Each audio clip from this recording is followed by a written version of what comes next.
మన ఇంటికి కనుక నిత్యం ఆవు వస్తే మనల్ని లక్ష్మీదేవి కరుణించినట్లే. ఆవు ఒక రోజు 2 రోజులు కాకుండా నిత్యం మన ఇంటి ముందుకు వచ్చి ఆగితే ఆవుకు తినడానికి ఏదో ఒకటి పెట్టాలట. అలా పెట్టడం వల్ల ఆవు యొక్క దీవెనలు మనపై కలిగి లక్ష్మీదేవి మనల్ని కరుణిస్తుందని పండితులు చెబుతున్నారు. ఏదైనా పక్షి కనుక మన ఇంటి ఆవరణంలో గూడు కట్టుకొని పిల్లల్ని పెడితే గనుక ఆ పక్షికి కూడా మనం ఆహారాన్ని ఇస్తూ ఉండాలి. అలా ఇవ్వడం వల్ల ఇంట్లో ఉండే ఆర్థిక సమస్యలనేవి తొలగిపోతాయట.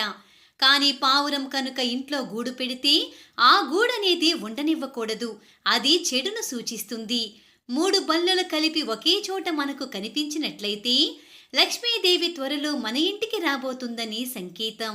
మనం పూజ చేసుకునేటప్పుడు పూజా మందిరంలో ఉన్న పటాలపై ఉన్న పువ్వు కనుక పడితే మనపై దేవుని యొక్క కరుణ ఉందని అర్థం. త్వరలో లక్ష్మీదేవి యొక్క కటాక్షం కలగబోతున్నదని అర్థం.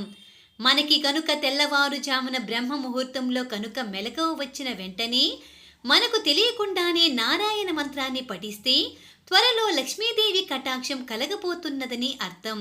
బల్లి, నక్షత్రం, గులాబీ, శంఖం, ఏనుగు, ముంగిస ఇవి కలలోకి వచ్చినా కూడా త్వరలో మనకి మంచి రోజులు రాబోతున్నాయని సంకేతం. మనం ఏదైనా పని మీద బయటకు వెళ్తున్నప్పుడు కుక్క కనుక ఏదైనా తింటున్నట్లు కానీ లేదా ఏదైనా తినడానికి పట్టుకు వెళ్తున్నట్టు కానీ కనిపిస్తే చాలా శుభప్రదం. త్వరలో ధనలాభం కలగబోతున్నదని సంకేతం. ఇంట్లోని చిన్నపిల్లలు నిత్యం నవ్వుతూ ఆడుతూ ఉంటే దాని వలన కూడా ఇంట్లోకి లక్ష్మీదేవి త్వరలో రాబోతున్నదని అర్థం.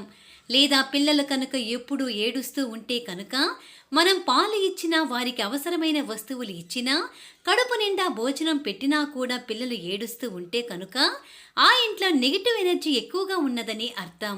మనం బయటకు వెళ్ళినప్పుడు ఆవు కానీ, బ్రాహ్మణులు కానీ, చిన్నపిల్లలు కానీ, సాధువులు కానీ ఎదురు వస్తే మనం వెళ్తున్న పని విజయవంతం అవుతుందట.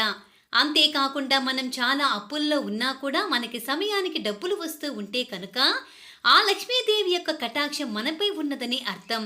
ఇటువంటి సంకేతాలు కనుక మీకు కనిపిస్తే మీరు అజాగ్రత్త చేయకండి. లక్ష్మీదేవికి దీపారాధన చేసి నైవేద్యం సమర్పించి లక్ష్మీదేవి అష్టోత్తర శతనామావళి కానీ, లక్ష్మీదేవి స్తోత్రం కానీ పఠించాలి. ఇలా చేయడం వల్ల లక్ష్మీదేవి యొక్క కరుణా కటాక్షాలు మీకు ఎల్లవేళలా ఉంటాయి.